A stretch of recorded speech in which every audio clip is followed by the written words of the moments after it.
Hello students, आज मैं आप सब लोगों को एक्सप्लेन करने वाली हूँ 3 मेन इकोनॉमिक एक्टिविटीज़ के बारे में। बट इकोनॉमिक एक्टिविटीज़ के अलग अलग 3 वेरिएंट्स जानने से पहले हमें ये जानना इम्पॉर्टेंट है कि इकोनॉमिक एक्टिविटीज़ किसे कहते हैं। इकोनॉमिक एक्टिविटी हर वो एक्टिविटी होती है जो कि अर्निंग्स को करने के लिए परफॉर्म की जाती है। फॉर से एक डांसर कोरियोग्राफी करता है, एक टीचर टीचिंग करता है, एक डॉक्टर पेशेंट को देखता है, एक बिजनेसमैन अपने बिजनेस को संभालता है, एक सैलरीड पर्सन अपने बॉस के लिए काम करता है। ये सब इकोनॉमिक एक्टिविटी है, क्योंकि ये सब जो एक्टिविटीज़ परफॉर्म की जा रही है ये अर्निंग्स को अर्न करने के लिए की जा रही है।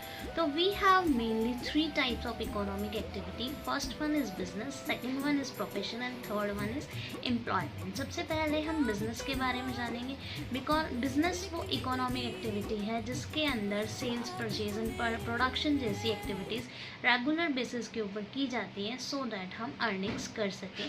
बट इसके अंदर सबसे ज़्यादा लॉस फैक्टर्स रहते हैं। Second activity is profession. Profession के अंदर हमारे पास में एक स्पेशलाइज स्किल होती है। हम किसी एक पर्टिकुलर फील्ड के अंदर स्पेशलाइजेशन अचीव किए हुए होते हैं।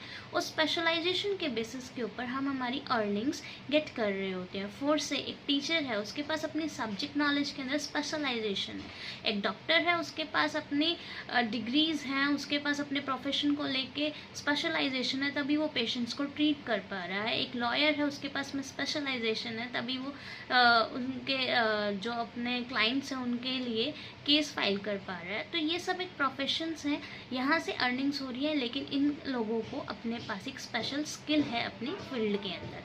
Third one is employment. Employment का मतलब है कि आपके पास में स्किल है या नहीं है, वो अलग फैक्टर है, लेकिन आप अपना खुद का कोई काम नहीं कर रहे हैं। आप जो भी काम कर रहे हैं वो रेम्यूनरेशन के लिए कर रहे हैं।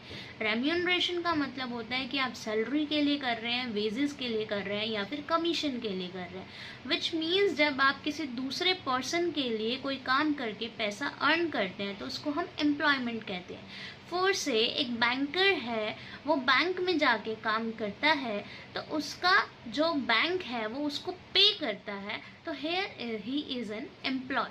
तो हर वो सैलरीड पर्सन या वो पर्सन जिसको काम के अगेंस्ट वेजेस मिल रही है या कमीशन मिल रहा है, सेल्स पर्सन हो गया, उसको हम एम्प्लॉय बोलते हैं।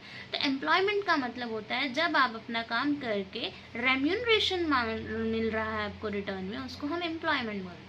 होपफुली आपको तीनों कंसेप्ट समझ में आए हो। चैनल को शेयर, लाइक एंड सब्सक्राइब कीजिए। Thank you so much.